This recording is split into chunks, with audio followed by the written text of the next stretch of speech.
Bom dia, professor Ernesto. Meu nome é Christian e hoje vou estar dando início à apresentação da aplicação de gerenciamento de processos. Bom, a aplicação foi feita em linguagem C++, pensada para atuar em ambiente de sistema operacional Linux e tem como finalidade funcionar como um monitor de processos, permitindo a visualização de informações de processos gerenciados e executados pelo sistema operacional. Tendo dito isso, vou iniciar uma breve explicação de como funciona o código, depois mostrar as linhas de código de maneira mais específica, explicando o que cada função faz, e por último, vou mostrar o código funcionando como um todo, de maneira geral.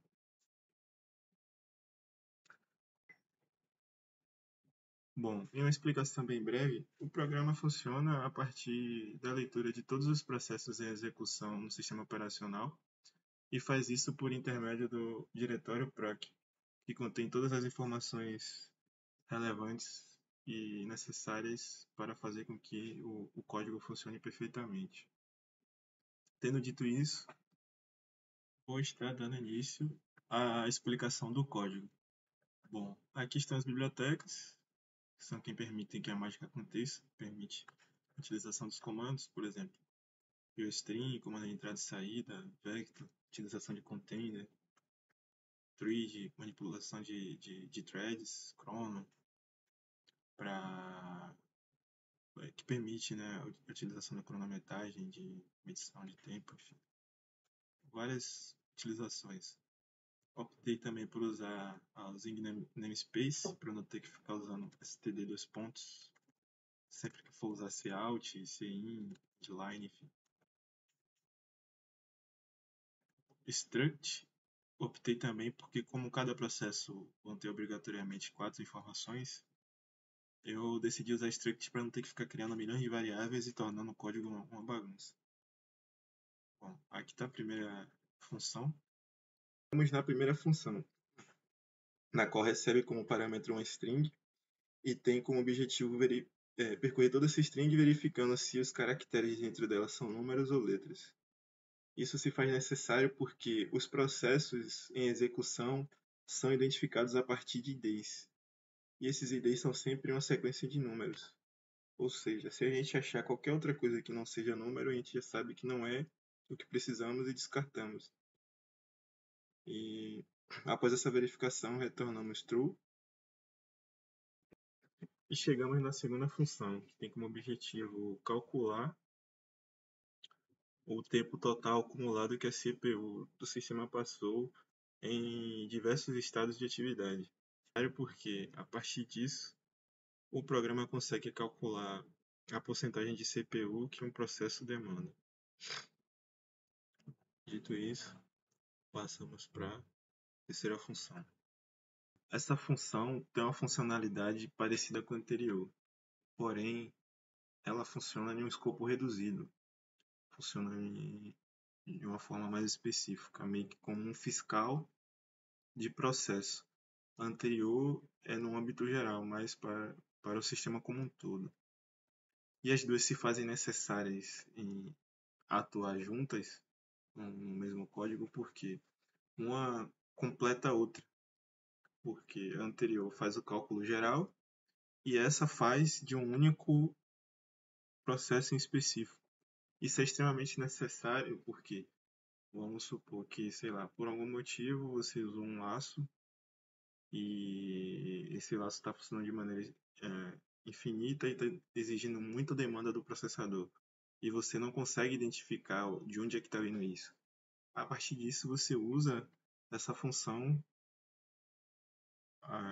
testando processo por processo para poder identificar o erro e o que está ocasionando essa demanda excessiva.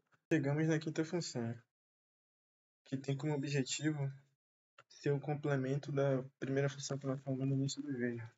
Ela pega o ID fornecido pelo processo e transforma no identificador. Assim, o usuário consegue identificar quais são os processos que estão rodando, por exemplo, WhatsApp, VS Code, enfim. É o que torna possível o usuário comum utilizar o visualizador de processos, né? Porque a partir de IDEs seria praticamente impossível, a pessoa teria que decorar todos os processos e a partir disso fazer as escolhas, né? Os caminhos que ela decidir tomar. E chegamos na função de listagem de processos. Essa é a função responsável por printar na tela todos os processos que estão em atividade. Ela pega as variáveis e printa na tela para o usuário. Basicamente isso. Faz isso a partir do for, que vai se repetindo mediante as. E chegamos na função que faz a aplicação receber o nome que tem, né? Que é a função de listagem de processos, no qual ela faz as informações do processo aparecerem no monitor para o usuário. Ela pega as informações como, por exemplo, o ID, nome do processo, a porcentagem que o processo exige da memória e do processador, e printa na tela para que o usuário consiga acompanhar as informações em tempo real. É basicamente isso que a função faz. E chegamos na função de encerramento de processos. Como o próprio nome já indica, é a função que fica responsável por finalizar um determinado processo de escolha do usuário. Ela faz isso a partir do ID que o usuário vai passar, o, o ID de um determinado processo, e a partir disso ela finaliza o processo e, enfim, soluciona o problema, porque geralmente essa função é utilizada em situações de bugs, por exemplo. Se para quem for jogador, né? Se imaginem jogando uma partida de League of Legends, conhecido por dar bugs, na qual o jogo trava, você não consegue encerrar o processo de maneira alguma. A partir disso, você chama a aplicação, passa o ID do processo e encerra o processo, né? Finaliza e soluciona seu problema. Essa função tem esse objetivo. Aqui a gente chegou na main, na qual é a função principal, né? Como o próprio nome já diz, da qual eu optei por criar um do while para inicialização da aplicação. E a partir da escolha do usuário, ela executa as ações, né? Ou listar o processo, ou encerrar, ou sair do código. Faz isso a partir da variável opção e a leitura da mesma variável. Aqui estão os switch cases, a verificação do do while e o return, que vai encerrar o programa na finalização. Não. Quando finalizar a execução de todas as funções, todas as etapas. Bom, é basicamente isso.